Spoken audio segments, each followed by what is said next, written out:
আচ্ছা, তোদের মাইনর টুতে যেটা আছে, পেপারের নাম হলো thermal physics and statistical mechanics. এবার থার্মাল ফিজিক্স, আচ্ছা থার্মাল ফিজিক্সের সঙ্গে তোরা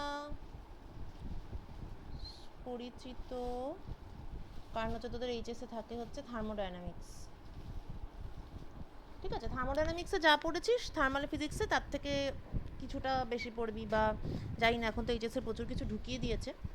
কিন্তু স্ট্যাটিস্টিক্যাল মেকানিক্সটা তোদের কাছে তো পুরো নতুনই, আর এটা তো মনে হওয়াটা খুবই স্বাভাবিক যে থার্মাল ফিজিক্সে একা শান্তি হচ্ছিল না, আবার একটা কি মেকানিক্স ঢুকে গেল, তার মধ্যে আবার কি একটা স্ট্যাটিস্টিক্যাল বলে একটা ওয়ার্ড দেখতে পাওয়া যাচ্ছে। মানে সেই একার আমি রক্ষে নেই সুগ্রীব দোসর, এরকম একটা ব্যাপার। কিন্তু ব্যাপারটা হচ্ছে দুটো কিন্তু খুবই প্রচণ্ডভাবে লিঙ্কড, এরকম নয় যে গায়ের জোরে ঢুকিয়ে দিয়েছে জিনিসটাকে এটাকে ওটার মধ্যে। অ্যাকচুয়ালি এটা হচ্ছে যে একটা জিনিসকে দুটো আলাদা অ্যাঙ্গেল থেকে দেখা। কেমন? যেমন ধর,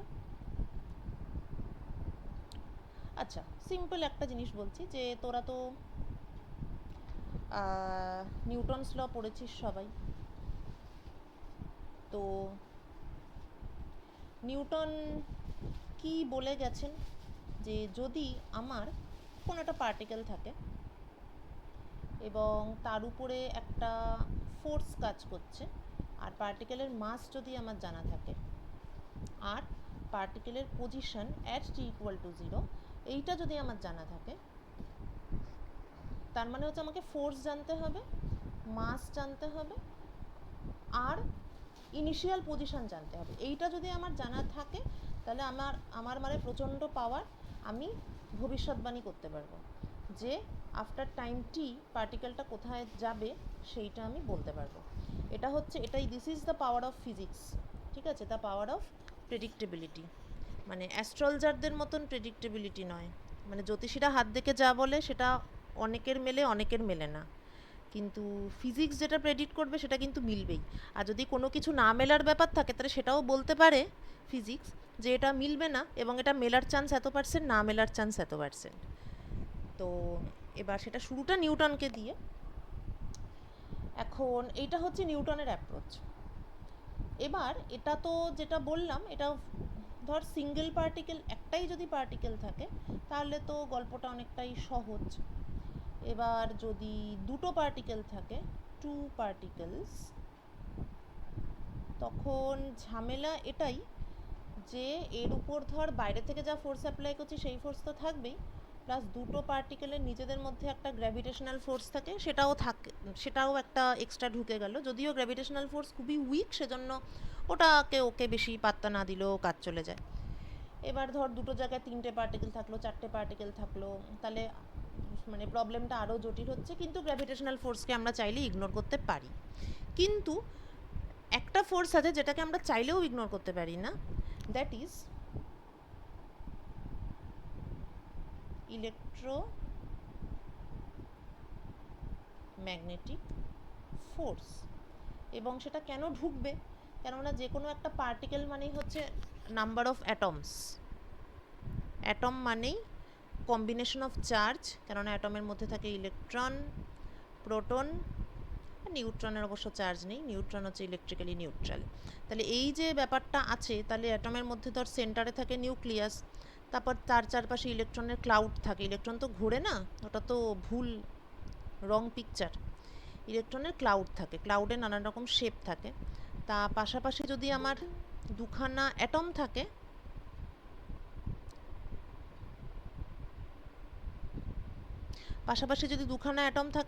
তাহলে তাদের মধ্যে কিন্তু ইলেকট্রোস্ট্যাটিক এবং বেসিক্যালি ইলেকট্রোম্যাগনেটিক ফোর্সই কাজ করবে, কারণ পজিটিভ নেগেটিভকে অ্যাট্রাক্ট করবে, পজিটিভকে রিপেল করবে। তারপর আবার চার্জগুলো মোশনে আছে, একটা ম্যাগনেটিক এফেক্টও থাকতে পারে। মানে এখন তোর ওইগুলো তো তোরা এখনও পড়িসনি, যা এইচএসে পড়েছিস তার ভিত্তিতে আমি বলছি। সো তাহলে এই রকম আরেকটা ফোর্স ঢুকে গেল।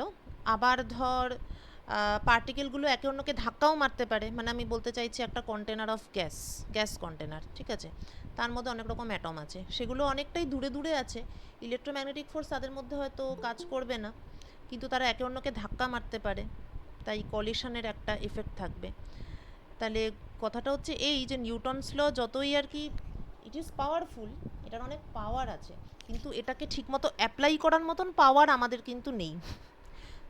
মানে এই অভিজ্ঞতা নিশ্চয়ই ক্লাস 11-এ সবারই আছে যে নিউটনস ল এবং মেকানিক্স সেটা হচ্ছে একটা প্রচণ্ড কঠিন টপিক, একটা কঠিন ব্যাপার, সেটা তো আমরা সবাই ফিল করেছি কোনো না কোনো সময়। তো তাহলে নিউটনস ল অ্যাপ্লাই করাটা ইজ এ বিট ডিফিকাল্ট। যখন মেনি পার্টিকেল সিস্টেমের প্রশ্ন আসে তখন তো মানে এক্সট্রিম লেভেলের ডিফিকাল্ট। অ্যাভোগাড্রো ল থেকে আমরা জানি যে 1 mole of an object contains Avogadro number of particles 6.023 into 10 to the power 23 particles। তাহলে 1 মোল গ্যাসকে নিউটনস ল দিয়ে অ্যানালাইজ করতে গেলে মানে গ্যাসটা এখন কোথায় আছে, কিছুক্ষণ পর গ্যাসের ডেনসিটি কত হবে, বা যাই হোক অন্যান্য যে কোনো কিছু স্টাডি করতে গেলে আমাকে এতগুলো নিউটনস ল থেকে যে ইকুয়েশন পাওয়া যায় এতগুলো ইকুয়েশন লিখতে হবে, লিখে তাকে সলভ করতে হবে, আবার সেই অতগুলো অ্যাটমের মধ্যে নিজেদের মধ্যে আবার কলিশন থাকবে, তার জন্য আমাকে এক্সট্রা ইকুয়েশন ঢোকাতে হবে। তো এইরকম এত প্রকারের ঝামেলা হবে। তাহলে কোনো মেনি পার্টিকেল সিস্টেম স্টাডি করার ক্ষেত্রে কিন্তু নিউটনস ল অ্যাপ্লাই করা বেসিক্যালি যায় না। মানে মানুষ কেন, সুপার কম্পিউটারও পারবে না এত কোটি কোটি ইকুয়েশন সলভ করতে। So the question is how to study a gas container. Question is very simple. একটা কন্টেনার, তার মধ্যে গ্যাস, এইবার এর বিভিন্ন রকম প্রপার্টি স্টাডি করতে গেলে আমি হাউ টু স্টার্ট, কিভাবে আমি শুরু করব, আমি কি পার্টিকেল ধরে নিয়ে নিউটনস ল দিয়ে দেখব নাকি অন্য কি করব। তো প্রথম দিকে তো সায়েন্টিস্টরা তো একদমই বাচ্চা ছিল, মানে মানুষের বুদ্ধি তো অনেক বছর ধরে আস্তে আস্তে বেড়েছে। তো প্রথম দিকে সায়েন্টিস্টরা ঠিকঠাক বুঝে উঠতে পারেনি যে কি করা উচিত এই সিচুয়েশানে। তো তখন সায়েন্টিস্টরা যেটা একটা অন্য কাজ করে রেখেছিল বুদ্ধি করে, দ্যাট ইজ থিওরিটিক্যালি আমি যখন বুঝতে পারছি না যে আমার কি করা উচিত, কারণ নিউটনস ল দিয়ে তারপর কি করবো তো বুঝতে পারছি না, তাহলে আমি এক্সপেরিমেন্টাল কিছু জিনিসপত্র করে রাখি, পরে হয়তো আমার থিওরিতে সেগুলো কাজে লাগতে পারে। এক্সপেরিমেন্টাল অবজারভেশন, সেটা কীরকম, যে ঠিক আছে গ্যাস আছে, এবার এই গ্যাসের আর কি একটা দিক ওপেন করে সেখানে একটা পিস্টন বসিয়ে দিই, সেই পিস্টনের উপর আমি ফোর্স অ্যাপ্লাই করি,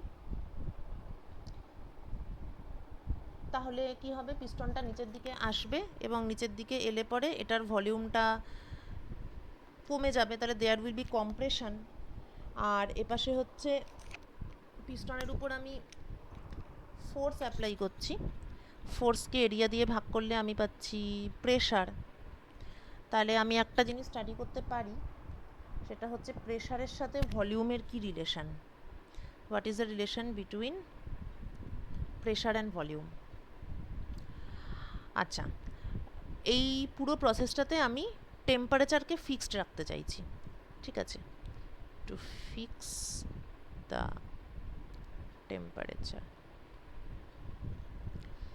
টেম্পারেচারকে ফিক্স রাখার কি উপায়, কারণ এইসব প্রেশার গ্যাসের অণু ধাক্কাধাক্কি হবে, ভলিউম কমবে, তার ফলে টেম্পারেচার তো ন্যাচারালি একটু কমে বা বেড়ে যাওয়ার কথা। এটাকে এই গ্যাসটা যদি টেম্পারেচার আমি সবসময় ফিক্স রাখতে চাই তাহলে কি করা যেতে পারে, কেউ কোনো আইডিয়া দিতে পারবি, যে পিস্টন দিয়ে গ্যাসটাকে ঠেলার সময় যদি টেম্পারেচার ফিক্সড রাখতে চাই তাহলে আমার কি করা উচিত।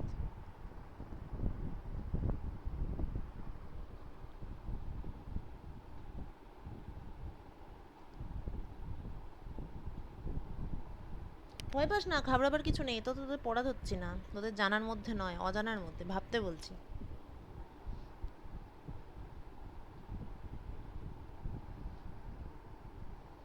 রেডিও বেকার লাগালো। হ্যাঁ বল বল বল, আরেকবার বল।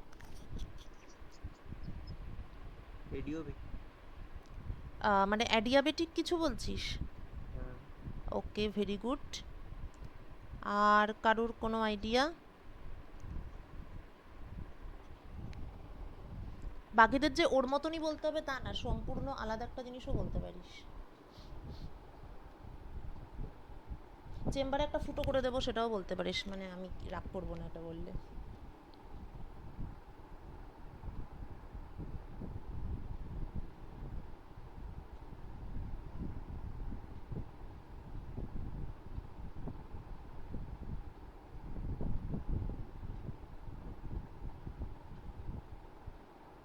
Ma'am isothermal process.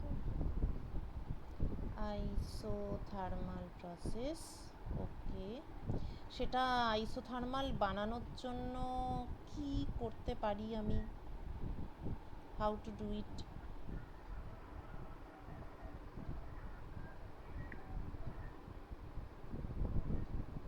Conducting wall রাখতে পারি। কন্ডাক্টিং ওয়াল রাখতে পারি, আচ্ছা ওকে, ঠিক আছে। আর কেউ টোটালি আলাদা কিছু বলবি?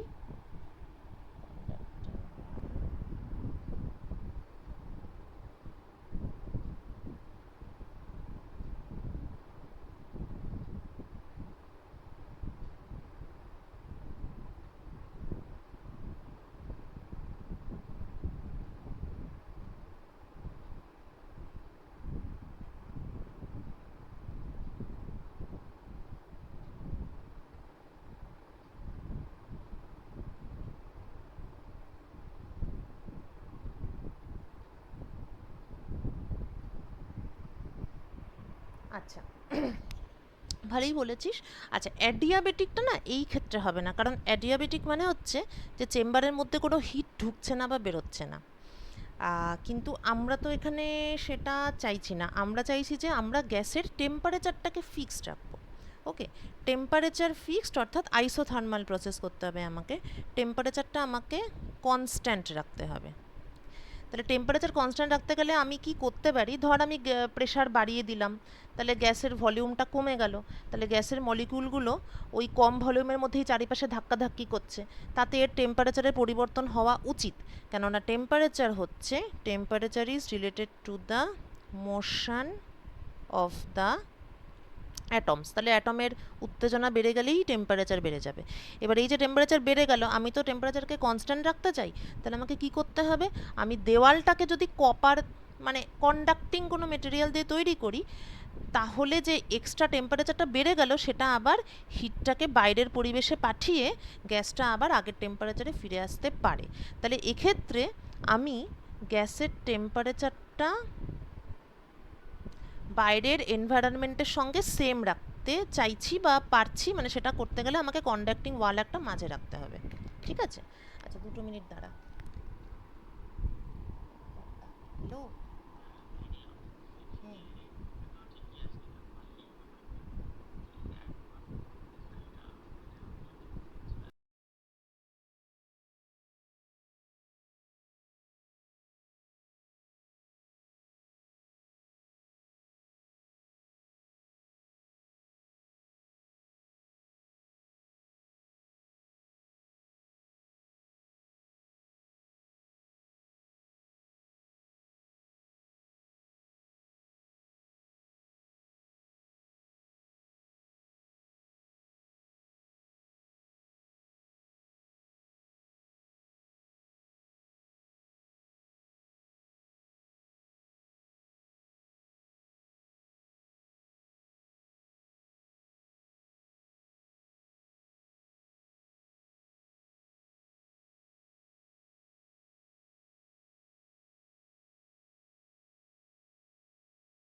হ্যাঁ, তো যেটা বলছিলাম, তাহলে এটা আমি একটা এক্সপেরিমেন্ট ডিজাইন করলাম, যেখানে আমি টেম্পারেচার ফিক্স রাখলাম, দিয়ে প্রেশারের সাথে ভলিউম কেমনভাবে চেঞ্জ হচ্ছে সেটা দেখলাম।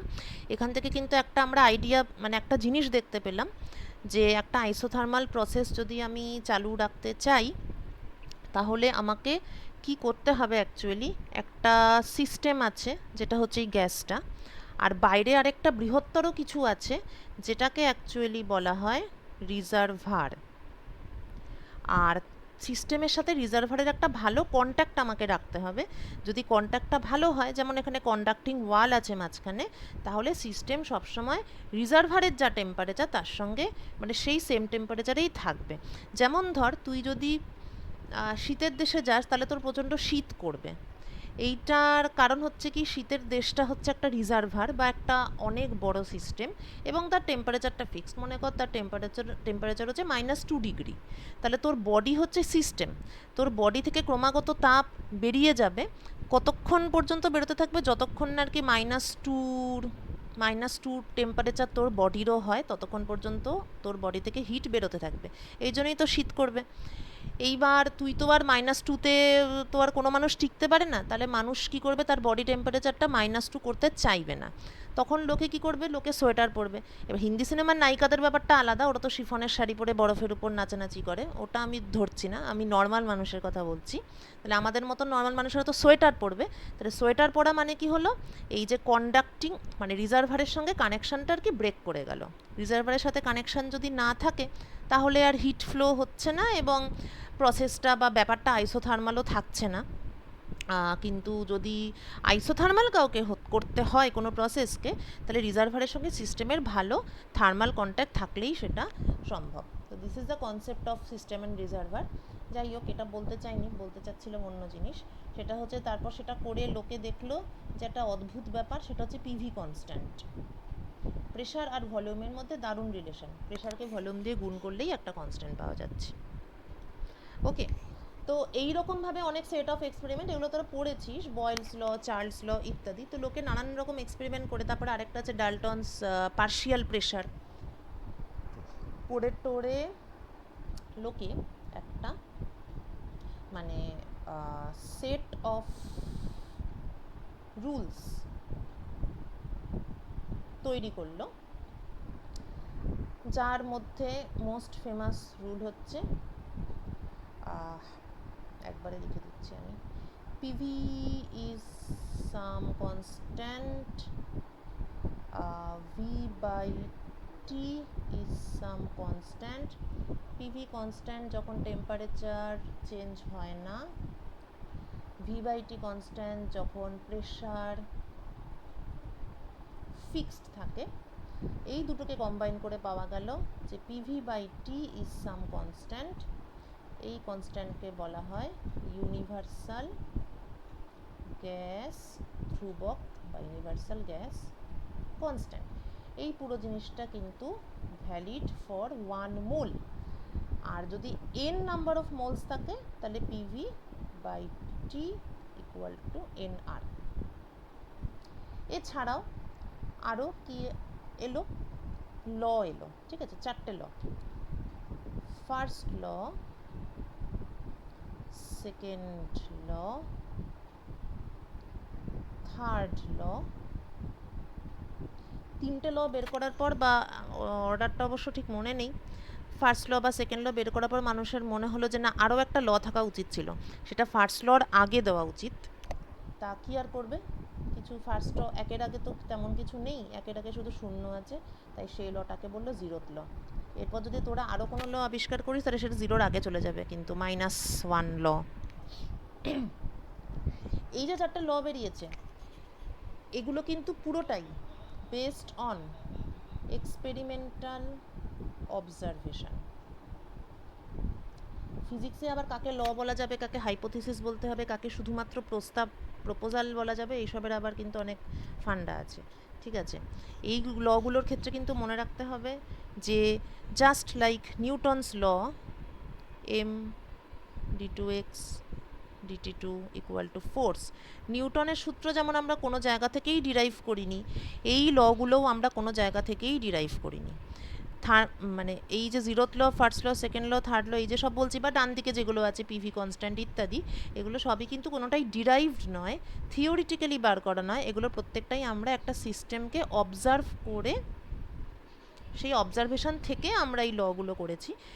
আর নিউটনস লও কিন্তু মানে কিছুটা, তাই পুরোটা নয়, কিছুটা অবজারভেশন আছে, বাকিটা ইনটুইশন আছে, তারপর থেকে ওটাকেই লোকে সত্যি বলে ধরে নিয়ে সেই অনুযায়ী বাকি ফিজিক্সটাকে সাজিয়েছে।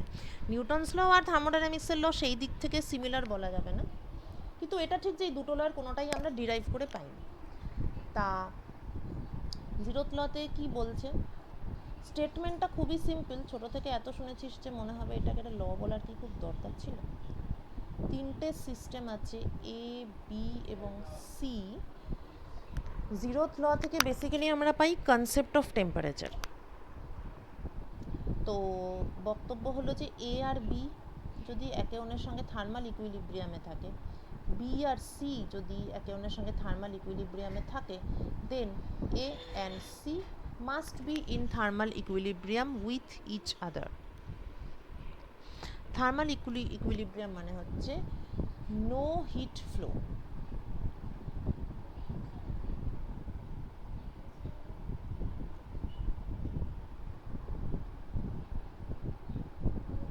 ঠিক আছে,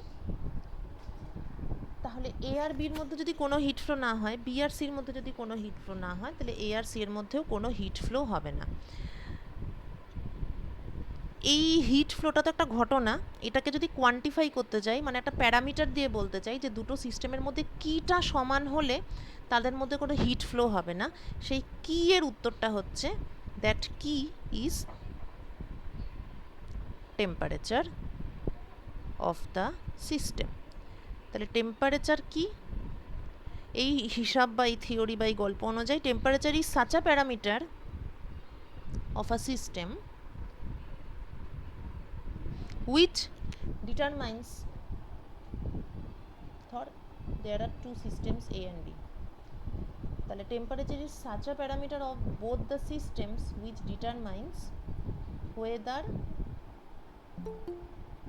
both of them will be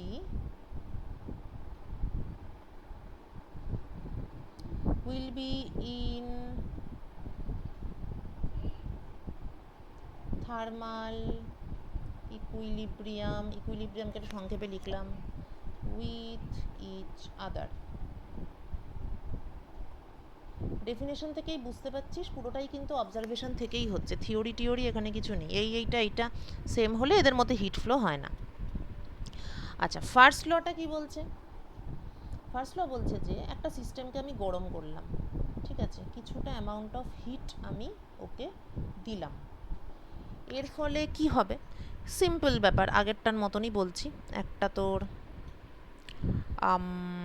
container আছে, তার মধ্যে গ্যাস আছে এবং সেই গ্যাসটার উপরে একটা পিস্টন দেওয়া আছে, তাহলে এই গ্যাসের একটা প্রেশার আছে, একটা ভলিউম আছে ইত্যাদি। নাও if I heat this chamber, what will happen? Two events will take place. Number one is of course heat দিচ্ছি, টেম্পারেচার তো বাড়বেই, তাহলে মলিকিউলগুলোর লাফালাফি, মলিকিউলগুলোর এনার্জি অনেক বেড়ে যাবে, the kinetic energy of the molecules or atoms will increase.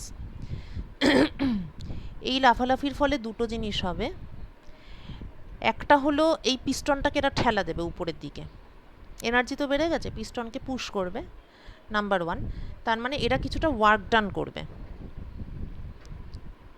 DW, plus এদের ভেতরকার এনার্জিও তো, মানে মলিকুলগুলোর এনার্জিটা তো বেসিক্যালি বেড়ে গেছে, কিছুটা তো ওয়ার্ক ডান করবে, কিন্তু পুরোটাই ওয়ার্ক ডান করবে না কিন্তু, যেমন গরম করবো তেমন ঠেলামেট মারতে থাকবে তা কিন্তু না, কিছুটা অংশ ওয়ার্ক ডান হবে, বাকিটা এদের ভেতরে স্টোরড থাকবে অ্যাজ ইন্টারনাল এনার্জি। ঠিক আছে, সেটা অ্যাটম বা মলিকিউলগুলোর এনার্জি হিসাবে ওটা স্টোর থাকবে, তাহলে যা পাবে তার কিছুটা খরচা হবে, বাকিটা জমিয়ে রেখে দেবে, খুবই সঞ্চয়ী। The second term is called internal energy of the system. এবার এই যে লিখেছি DQ equal to DU plus DW, এটাই হচ্ছে ফার্স্ট ল অফ থার্মোডাইনামিক্স। তাহলে জিরোথ ল এর উদ্দেশ্য হলো আমাদের to give us the concept of temperature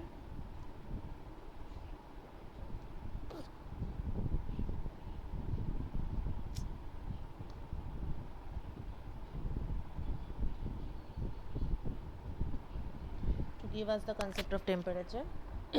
Zeroth law. First law এর মানে ফিজিক্যালি ফার্স্ট ল ব্যাপারটা তাহলে কি, it is nothing but energy conservation.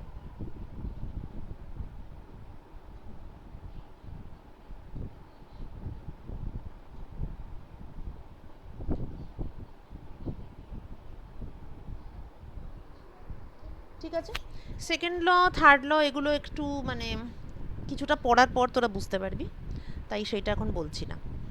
আচ্ছা, DQ equal to DU plus DW, এখানে একটা ইন্টারেস্টিং জিনিস আছে, সেইটা এই সুযোগে বলে দিই। ডিকিউ মানে কি, একটা স্মল অ্যামাউন্ট অফ হিট,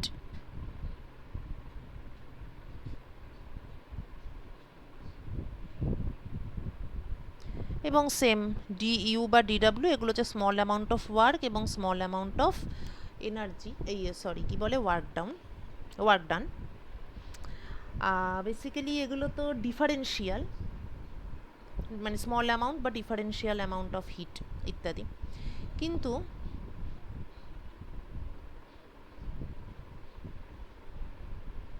এই differential can be of two types, exact differential আর ইনএক্স্যাক্ট ডিফারেন্সিয়াল। যেমন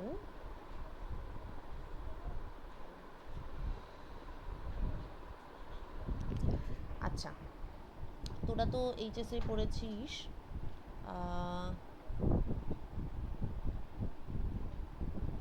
ডিস্টেন্স ট্রাভেলড আর ডিসপ্লেসমেন্ট। ঠিক আছে, মানে হচ্ছে যে যাকে তোর বাংলা টেক্সট বুকে তাকে সরণ আর কি ওটা দূরত্ব মনে হয়, মানে বলতে চাইছি যে ধর এটা কলেজ আর এটা বাড়ি, তো একজন কলেজ থেকে বেরোলো, বেরিয়ে এই অবধি গেল বাসে, তারপর এখান থেকে এতটা সাইকেলে গেল, দিয়ে বাড়ি পৌঁছালো। আর একজন ভাবলো যে আমি সরাসরি বাড়ি যাব না, আমি একটু নদীর ধারে ঘুরতে যাব, সেই জন্য সে এরকম করে রিভার সাইডে চলে এলো, তারপর রিভার সাইড থেকে ডাইরেক্ট বাস বা কিছু আছে সে এখান থেকে করে বাড়ি চলে এলো, রাইট। তো এই দুটো কেসে ওর যে ডিসপ্লেসমেন্ট বা সরণ, এই দুটো কেসে ডিসপ্লেসমেন্ট কিন্তু সেম, ইনিশিয়াল পজিশন আর এটা হচ্ছে ফাইনাল পজিশন, তাহলে final minus initial, this is his or her displacement. কিন্তু ও কতটা ডিস্টেন্স ট্রাভেল করলো সেটা অবশ্যই দুটো ক্ষেত্রে আলাদা, প্রথম ক্ষেত্রে এতটা ডিস্টেন্স আর দ্বিতীয় ক্ষেত্রে এতটা ডিস্টেন্স, তো কোনটা বেশি সেটা তো জিওমেট্রি দিয়ে বলা যাবে কোনটা বেশি কোনটা কম। তাহলে displacement is something which does not depend on path,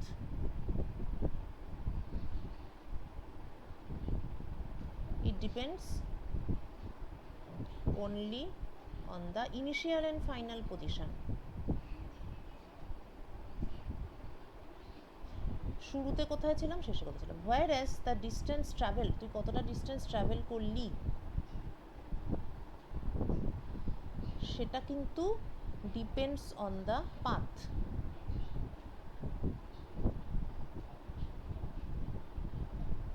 path dependent, ঠিক আছে। এবং বলতে পারিস যে তোর যাতায়াতের খরচা বা যাতায়াতের ভাড়া সেটাও তো পাথ ডিপেন্ডেন্ট, কতবার বাসে উঠলি, কতবার চেঞ্জ করলি, কতবার টোটোয় গেলি ইত্যাদি ইত্যাদি ম্যাটার থাকে ওখানে। তাহলে একটা মানে ফিজিক্যাল কোয়ান্টিটি যা আমরা স্টাডি করি তার মধ্যে কিছু কিছু আছে যারা পাথ ডিপেন্ডেন্ট, কিছু কিছু আছে যারা পাথ ইন্ডিপেন্ডেন্ট। এই যে ইন্টারনাল এনার্জি বা চেঞ্জ অফ ইন্টারনাল এনার্জি, এটা কিন্তু this is like displacement, this is path independent, whereas dq and dw, these two are path dependent.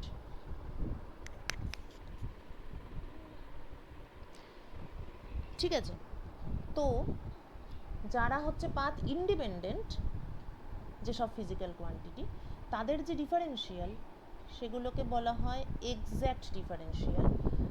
আর যাদের চেঞ্জটা পাথের উপর ডিপেন্ড করে, পাথ ডিপেন্ডেন্ট, সেইটাকে বলা হয় ইনএক্স্যাক্ট ডিফারেন্সিয়াল। এক্স্যাক্ট আর ইনএক্স্যাক্ট ডিফারেন্সিয়াল সিম্বলিক্যালি কিভাবে বোঝাবো?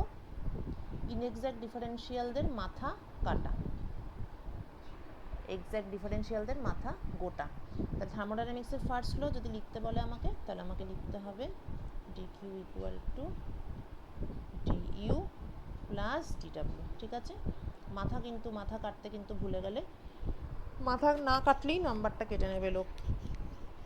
So this is first law of thermodynamics, which shows us the principle of energy conservation. তাহলে আচ্ছা, থার্মোডাইনামিক্স ওয়ার্ডটা আমি ইউজই করে ফেললাম। এটাই বলতে চাইছি যে এই একটা যে ব্রাঞ্চ অফ স্টাডি ক্রিয়েট হলো, যেখানে আমরা এক্সপেরিমেন্ট করে সিস্টেমটাকে স্টাডি করছি, যদিও আমরা থিওরি ডেভেলপ করতে পারিনি। This developed branch of physics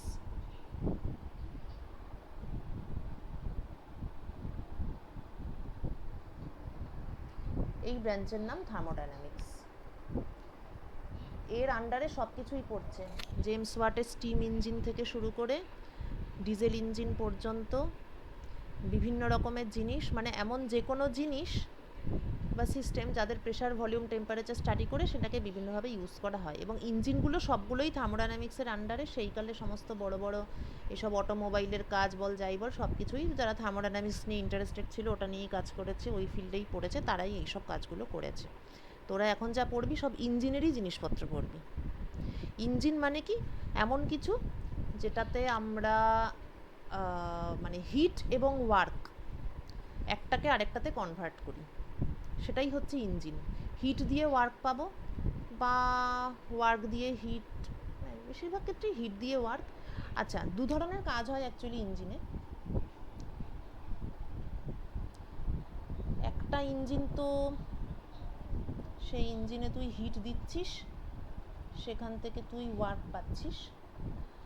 আর আরেকটা টাইপের, মানে হিট দিচ্ছি ওয়ার্ক পাচ্ছি, সেটা তো স্টিম ইঞ্জিন তো অবশ্যই, মানে কয়লা গরম করছি, জল ফুটছে, সেখান থেকে গাড়ি চলছে। Okay, steam engine is an example. আরেক ধরনের ইঞ্জিন বা ডিভাইস, মেশিন বলতে পারিস, সেটার কাজ কি? এখন গরমকালে, সারা গরমকাল সব জায়গাতেই এই কাজ হয়েছে, সেটা হলো ঘর ঠান্ডা করা বা ফ্রিজ ঠান্ডা করা। রেফ্রিজারেটর, এয়ার কন্ডিশনার ইত্যাদি, এরা কি করে? কোল্ড কোনো কিছু থেকে হট কোনো কিছুতে হিট ট্রান্সফার করে। বিশালই কঠিন কাজ, প্রকৃতির বিরুদ্ধে গিয়ে কাজ। ন্যাচারালি হট অবজেক্ট থেকে কোল্ড অবজেক্টে বা সিস্টেমে হিট ফ্লো হয়, এটা হচ্ছে ন্যাচারাল প্রসেস, বা এটাকে তুই বলতে পারিস স্পন্টেনিয়াস প্রসেস।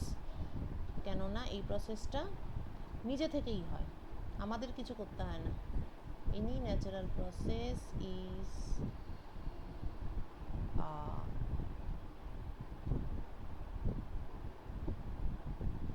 Spontaneous process. এটা নিজের থেকেই হয়, মানে হট থেকে কোল্ড। কিন্তু নেচারের বিরুদ্ধে গিয়ে আমি যদি কিছু করতে চাই তাহলে আবার আমাকে সেই মেশিন বানাতে হবে। তাহলে কোল্ড সিস্টেম থেকে হট সিস্টেমে যদি আমাকে হিট ট্রান্সফার করতে হয় তাহলে then you again take the help of thermodynamics. এই ধরনের মেশিনকে বলা হয় রেফ্রিজারেটর। আর উপরের যেটা বললাম যে গরম করব কাজ হবে, সেটাকে ইঞ্জিনিয়ারের সেই ধরনের মেশিনকে বলা হয় hit engine. So thermodynamics is all about a detailed study of heat engine and refrigerator. এবার এটা যখন বলেই দিলাম তাহলে থার্মোডাইনামিক্সের সেকেন্ড লটাও বলে দেওয়াই যায়। সেকেন্ড লটা ইঞ্জিন নিয়েই আর কি। সেকেন্ড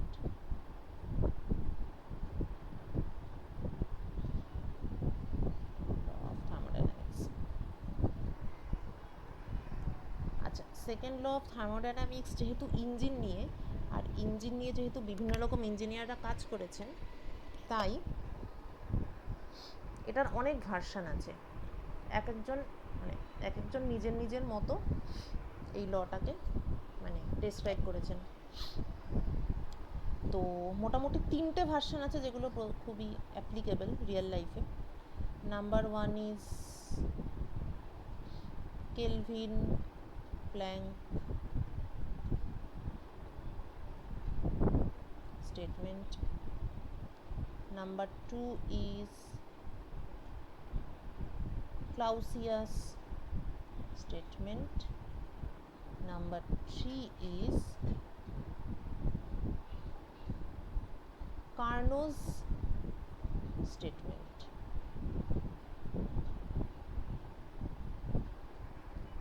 কেলভিন প্ল্যাঙ্ক কি বলেছেন যে যদি ধর একটা সিস্টেম আছে যেটা খুবই গরম, ইট ইজ হট, আর একটা সিস্টেম আছে যেটা হচ্ছে খুবই ঠান্ডা, ইট ইজ কোল্ড। এটাকে আমরা সিস্টেম বলবো না, এই দুটোকেই আমরা রিজার্ভার বলবো। রিজার্ভারের সঙ্গে সিস্টেমের কি পার্থক্য?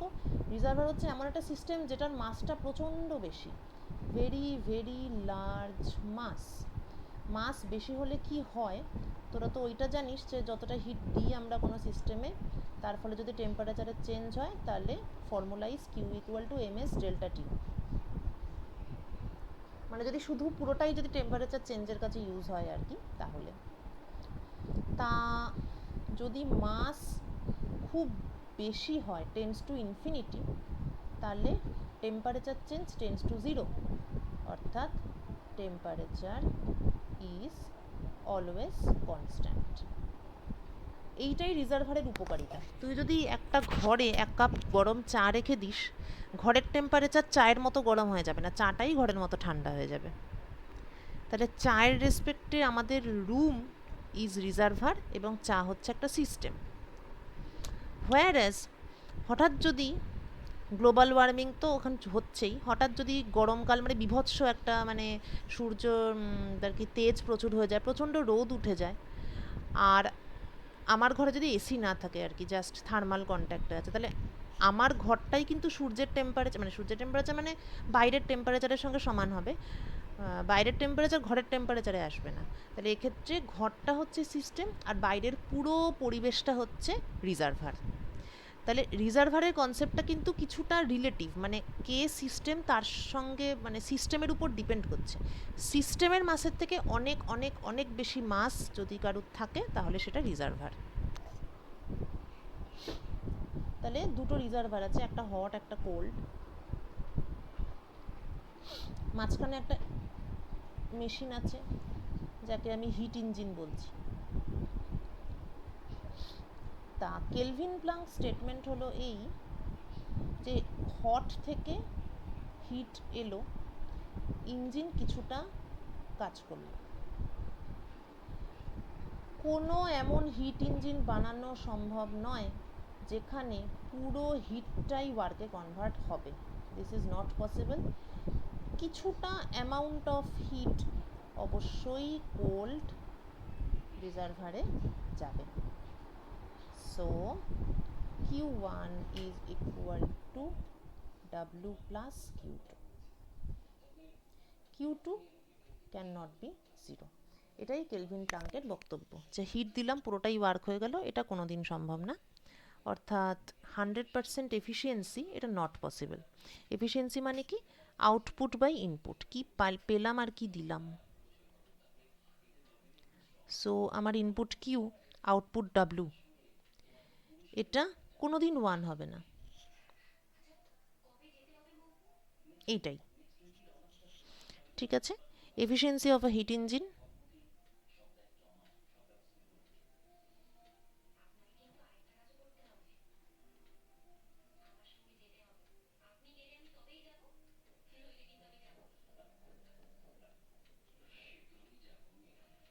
Q1 minus Q2 by Q1, অর্থাৎ 1 minus Q2 by Q1. This is the formula of efficiency of a heat engine. ঠিক আছে, এটা কেলভিন প্লাঙ্ক স্টেটমেন্ট। আচ্ছা, what is Clausius statement? Clausius statement is, আচ্ছা, Kelvin Planck statement is basically about heat engine.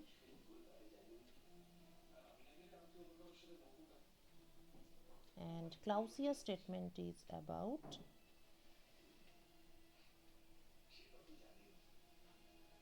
Refrigerator. এখানে কি ব্যাপার, একটা fridge রাখা হবে, একটা কোল্ড, একটা হট, মাঝে একটা ফ্রিজ, ধর এফ। তাহলে এর কাজটা কি হবে, এখান থেকে হিট নেবে, সেই হিটটাকে উপরে পাঠাবে। ক্লাউসিয়াস স্টেটমেন্ট হলো যা হিট পেলাম পুরোটাই উপরে পাঠিয়ে দিলাম, এটা কোনোদিন সম্ভব না। Certain amount of work done আমাকে অবশ্যই করতে হবে। অ্যাকচুয়ালি আমি তো প্রকৃতির বিরুদ্ধে যাচ্ছি। প্রকৃতি ন্যাচারালি যা করে, মানে উপর থেকে যা হিট আসবে পুরোটাই নিচে চলে গেল। হ্যাঁ, গরম থেকে ঠান্ডাতে পুরো হিটই ট্রান্সফার হয়, সেখানে কোনো মেশিন লাগে না। কিন্তু ঠান্ডা থেকে গরমে হিট পাঠাতে গেলে আমাকে কিছু পরিমাণ কার্য করতে হবে, it needs some work done. So Q1 amount of heat ইনপুটে দিলাম, সঙ্গে ডাব্লু অ্যামাউন্ট অফ ওয়ার্ক আমাকে অ্যাড করতে হবে, তবে গিয়ে Q2 অ্যামাউন্ট অফ হিট উপরে ট্রান্সফার হবে। So Q1 plus W is equal to Q2। এখানে কিন্তু ইনপুট ইজ ডাব্লু, এটা হচ্ছে বাইরে থেকে দিচ্ছি আর কি আমি, আর আউটপুট হচ্ছে Q2। So efficiency of a refrigerator, it is output by input, so Q2 by W, so Q2 by W is Q2 minus Q1. This is what? This is efficiency of a refrigerator. তাহলে রেফ্রিজারেটরের working প্রিন্সিপালের মূল জায়গাটা হচ্ছে এইটা, যে Q1 and Q2 cannot be equal or W cannot be 0, এটাই। W zero হয়ে গেলে এফিসিয়েন্সি বিশালই হয়ে যেত, আলাদাই ইনফাইনাইট এফিসিয়েন্সি। ঠিক আছে, তাহলে কেলভিন প্লাঙ্ক আর ক্লাউসিয়াস বলল যে মানে এরা সমান হতে পারে না। আর কার্নোর স্টেটমেন্টটা আবার একটা অন্য লেভেলেরই।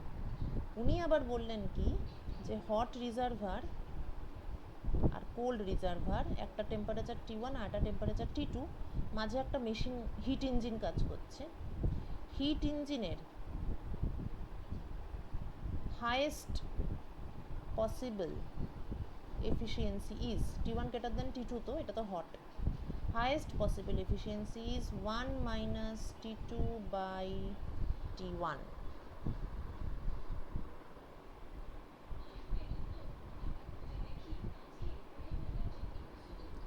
এটা ম্যাক্স 100% তো হতে পারে না, এতদিন জানতাম, এখন দেখছি 100 কেন, তার তলাতেও অনেক, মানে আরও নিচে অবধি এফিসিয়েন্সির ম্যাক্সিমামটা সীমিত।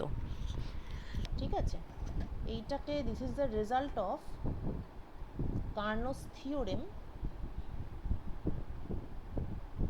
এটা ডিটেলস জানতে পারবি যত, যেমন ক্লাস চলবে সেরম। তা so this is second law of thermodynamics. And what about third law of thermodynamics?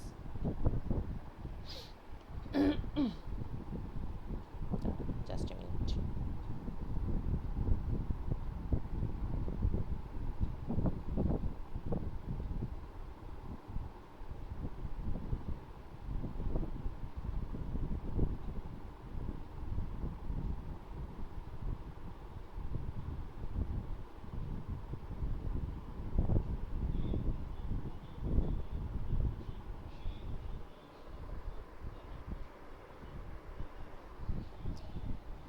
আচ্ছা, থার্ড লটার গোটা স্টেটমেন্টটা বুঝতে একটু সমস্যা, তবে মোটামুটি থার্ড ল অফ থার্মোডাইনামিক্স এটাই বলে যে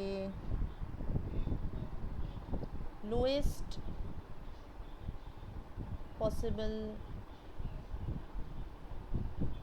temperature of any system is 0 kelvin. মানে খুব বাচ্চাদের মতো করে বলতে গেলে থার্ড ল থেকে আমরা এটাই জানতে পারি যে 0 কেলভিনের থেকে কম টেম্পারেচারে কখনো আমরা যেতে পারি না।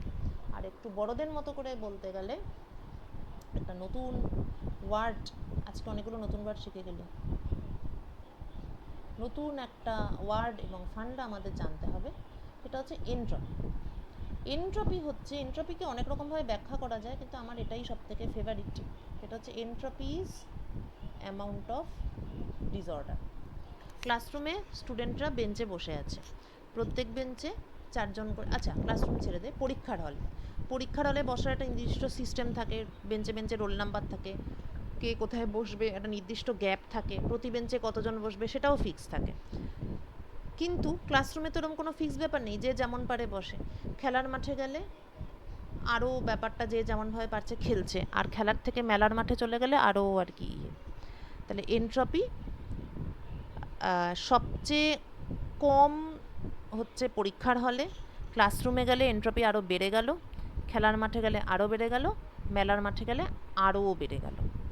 So this is entropy. এবার তুই মেটেরিয়ালের ক্ষেত্রে যদি ভাবিস, যে কোনো ক্রিস্টালাইন সলিড, তার এনট্রপি কিন্তু লোয়েস্ট। ক্রিস্টাল মানে কেলাস। কেন লোয়েস্ট? কেননা সেখানে একটা সুন্দর এরকম একটা স্ট্রাকচার থাকে, কে কার মাথায় বসবে, কে কার পাশে বসবে, ইত্যাদি ব্যাপার থাকে।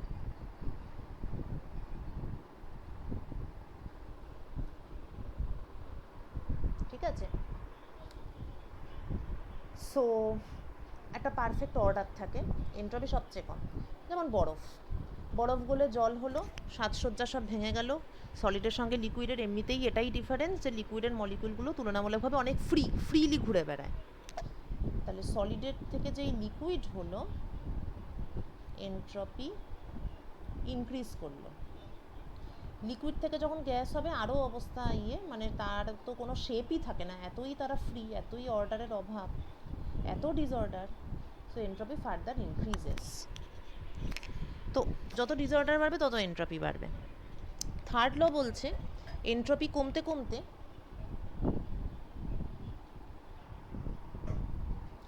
এনট্রপি ইজ, মানে entropy of pure crystal is 0 at absolute 0.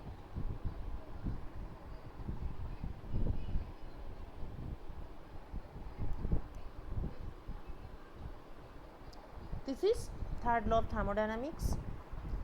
তাহলে কিভাবে থিওরির অভাবটা এক্সপেরিমেন্ট দিয়ে পূরণ হলো, এটা আমরা আজকে শিখলাম। পরের ক্লাসে আমরা দেখব যে থিওরিটিক্যালি যে কিছুই করা যাচ্ছিল না, তারপর কি একটা আইডিয়া বের করা হলো যার ফলে আমরা থিওরিটিক্যালি সব কিছুকে ডিরাইভ করতে পারলাম।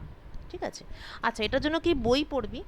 দেখ, থার্মোডাইনামিক্স তোদের 12-এ ছিল, এবার এখানে সিলেবাস অনেকটাই কমন আছে, তো যেগুলো 12-এ ছিল সেগুলো 12-এর বই থেকে পড়, আর যেগুলো 12-এর নেই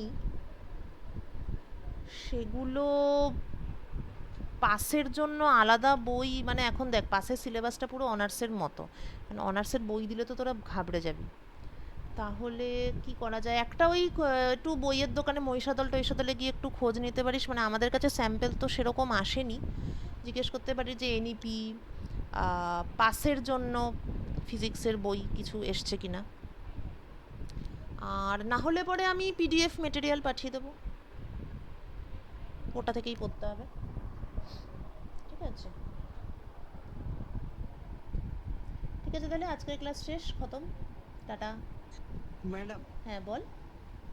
ওই যে অ্যাবসলিউট জিরো, ওটা মানেটা কি স্যার? ও, অ্যাবসলিউট জিরো মানে সব থেকে কম টেম্পারেচার, এর থেকে নিচে আর কোনো টেম্পারেচার পৃথিবীতে মানে মহাবিশ্বে হয় না।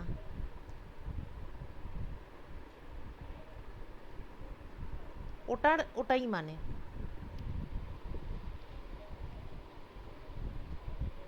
ঠিক আছে। ঠিক আছে, ঠিক আছে, তাহলে টাটা। আমি পিডিএফটা পাঠিয়ে দিচ্ছি আর ভিডিওটাও চ্যানেলে তুলে পাঠিয়ে দিচ্ছি।